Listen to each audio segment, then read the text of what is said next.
Assalamualaikum warahmatullahi wabarakatuh.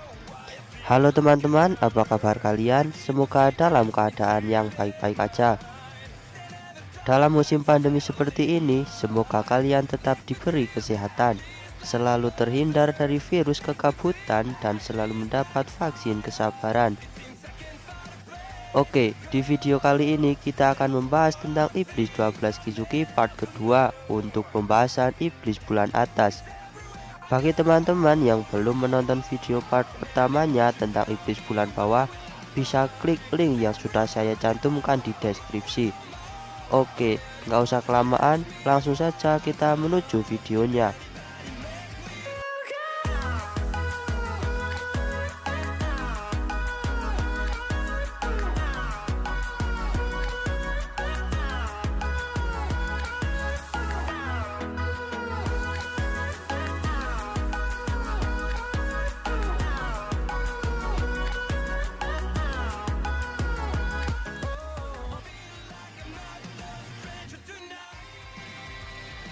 Iblis bulan atas nomor 6, yaitu Daki dan Gyutaro. Kenapa posisi ke-6 ada dua iblis? Ya, karena mereka adalah iblis bersaudara, tepatnya kakak beradik. Gyutaro kakaknya ya. Tampangnya benar-benar kayak kriminal. Dia terlahir dengan tubuh yang cacat pada bagian perutnya, seperti tidak ada dagingnya, hanya terlihat kulit yang menutupi tulang punggungnya. Senjata tempurnya yaitu pedang lengkung, kayak punya Jack the Ripper di anime Black Clover. Untuk kekuatannya mengandalkan kecepatan, hampir seperti Tengen Uzui lah. And bagaimana untuk Daki? Dia adalah wanita yang cantik, bisa dibilang kembang desa lah. Tapi cantik-cantik iblis bangke. Teknik iblisnya yaitu seni menggunakan selendang, tapi bukan untuk teknik tarian ya, hanya sebagai serangan dan pertahanan. Yang merepotkan itu ketika lehernya akan dipenggal, malah lehernya lentur. Emang hebat, tapi bertarung sama Nezuko aja kalah. Tapi Nezuko mode iblis bukan mode kawainya. Sebenarnya mereka menjadi iblis setelah mendapatkan darah dari iblis nomor 2, karena ada hal yang terjadi. Nanti aja aku bahas di konten berikutnya. Setelah Daki dan Gyutaro mati terbunuh oleh pemburu iblis, posisi nomor 6 diganti oleh Kaigaku. Dia adalah murid seperguruan dengan Zenitsu ya. Muridnya Jigoro Kuwajima. Kaigaku adalah murid yang hebat. Dia bisa menguasai 6 teknik pernapasan petir. Berbeda dengan Zenitsu yang hanya menguasai 1 teknik pernapasan. Kaigaku berubah menjadi iblis karena suatu alasan, dan nantinya akan bertarung dengan Zenitsu by one. Kita nantikan aja videonya. Iblis nomor 5, yaitu Gyoko. Iblis paling gak jelas dan paling absurd. Penampilannya yang sangat belibet, dimana dua matanya jadi mulut dan mulut jadi matanya, ditambah satu mata di dahinya. Dan ada tangan-tangan kecil di tubuhnya, benar-benar kayak ikan dah. Kalau muncul kayak jin, tapi bukan dari lampu ajaib, melainkan dari gentong. Emang aneh nih iblis. Kekuatannya seperti manipulasi ikan, dimana ketika dia menciptakan ikan, ikannya akan menyerang dan membunuh target. Yang lebih merepotkan, dia selalu pindah-pindah gentong ketika diserang. Tokito pun sampai kerepotan melawan iblis, bahkan hampir mati. Iblis nomor 4, yaitu Hantengu. Ketika iblis dipenggal lehernya, maka iblis itu akan mati dan hangus. Tapi hal itu nggak berlaku untuk nih iblis, dimana ketika lehernya dipenggal, dia malah membelah diri, kayak bakteri bangke. Wujud asli Hantengu yaitu seperti Pak Tua dengan gondok di dahinya. Ketika bertarung, dia mengandalkan kekuatan klonnya saja, dengan kemampuan yang berbeda-beda. Dan yang asli itu ngumpet. Itu pun gak dalam ukuran normal, yaitu dengan tubuh yang super kecil. hanya bisa main lari-larian dan gak bisa bertarung. Lehernya pun sangat keras ketika akan dipenggal. Bukan lehernya yang patah, malah pedangnya yang patah. Ketika dalam keadaan terpojok, dia bisa menciptakan raksasa dan tubuh kecilnya ngumpet lagi. Tapi sepandai apapun dia ngumpet, Tanjiro masih bisa menemukannya. Bukan di balik pohon ataupun di bawah tanah, melainkan dia ngumpet di jantung raksasanya itu. Karena ketahuan, akhirnya bres, dahlah. Ketika Hantengu mati, posisi nomor 4 diganti oleh Nakime. Dia adalah iblis pemain Biwa yang bisa mengendalikan dimensi ruang. Dia sudah muncul di episode 26 season 1 ya, saat pembantaian iblis bulan bawah. Sudah jelas bahwa kekuatannya sangat merepotkan. Memang tidak memiliki skill menyerang, tapi skill bertahannya menyebalkan, dimana ketika diserang dia bisa mengganti ruangannya menjadi sebuah jebakan. Misalnya ketika diserang ruangannya jadi pagar dan yang nyerang jadi nabrak. Ya gitu, repot kan. Iblis nomor 3 yaitu Akaza. Bisa dilihat sendiri ya teman-teman untuk tampilan karakternya. Ya seperti itu. Menurut saya Akaza adalah iblis yang keren karena dia bertarung dengan tangan kosong, benar-benar tanpa senjata dan mengandalkan skill bela dirinya saja. Sebenarnya dia sangat berpotensi untuk menduduki posisi nomor 2 ataupun nomor 1 karena skill tempurnya memang sangat hebat.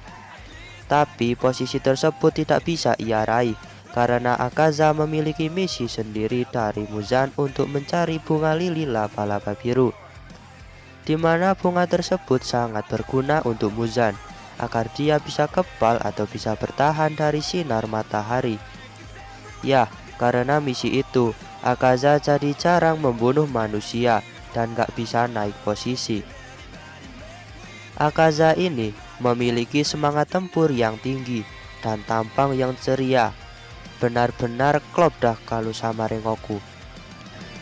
Skill ultimate-nya itu kayak peningkatan kekuatan tempur gitulah. Kemudian ada simbol seperti lingkaran kompas di bawah kakinya. Dan skillnya meningkat sehingga dia bisa respect terhadap serangan 360 derajat. Yang artinya dia bisa merasakan serangan dari arah manapun. Dan hal yang paling hebat adalah dia bisa menumbuhkan kepalanya kembali setelah terpotong. Ya, hal itu bisa terjadi, tapi karena ada ingatan tentang masa lalunya, Akaza tidak jadi menumbuhkan kepalanya lagi dan lebih milih untuk mati.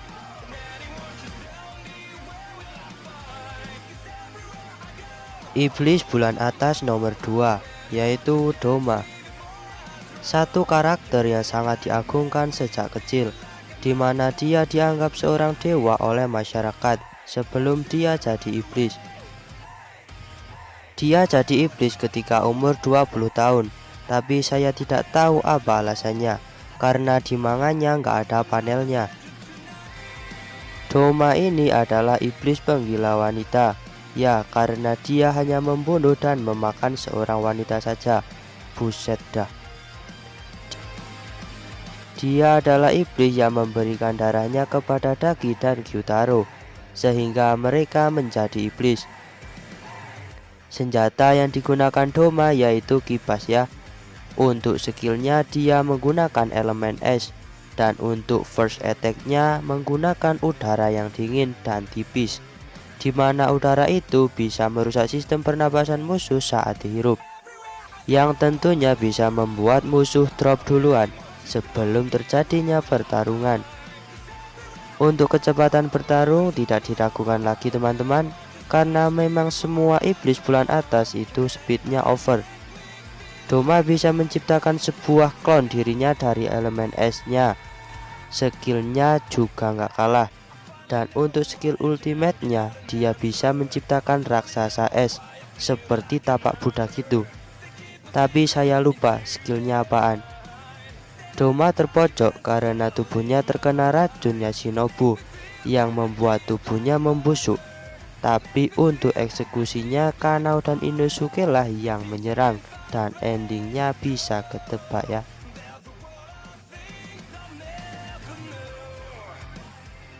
Iblis bulan atas nomor 1 yaitu Kokushibo. Iblis terkuat dalam pasukan 12 Kizuki. Iblis penggila mata kayak Danzo, tapi untung bukan Sharingan. Sebenarnya kalau dilihat dia memang mengerikan. Dia adalah satu-satunya iblis pengguna katana. Kenapa? Karena dia adalah pengguna teknik pernapasan seperti pemburu iblis.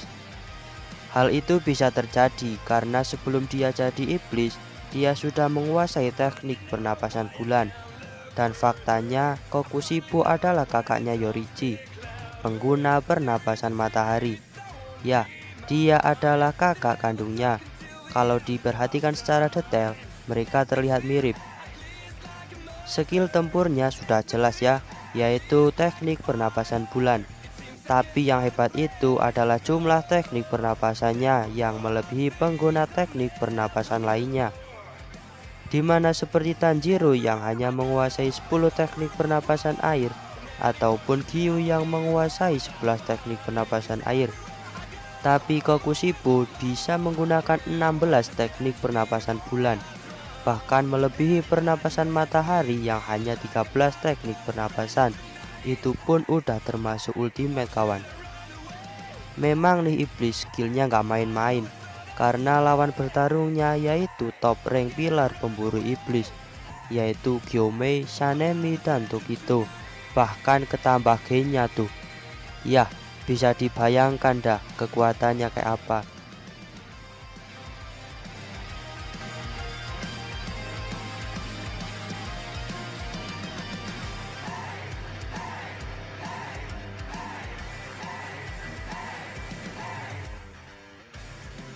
Oke teman-teman, itulah pembahasan untuk iblis bulan atas. Bisa disimpulkan bahwa iblis top 1, 2, dan 3 itu memang skill tempurnya yang luar biasa. Dan untuk top 4, 5, dan 6 itu lebih ke merepotkannya ya. Oke teman-teman, terima kasih telah menonton video ini. Jangan lupa like, comment, dan subscribe. Semoga kalian enjoy dan tunggu video yang selanjutnya. Salam anime lover.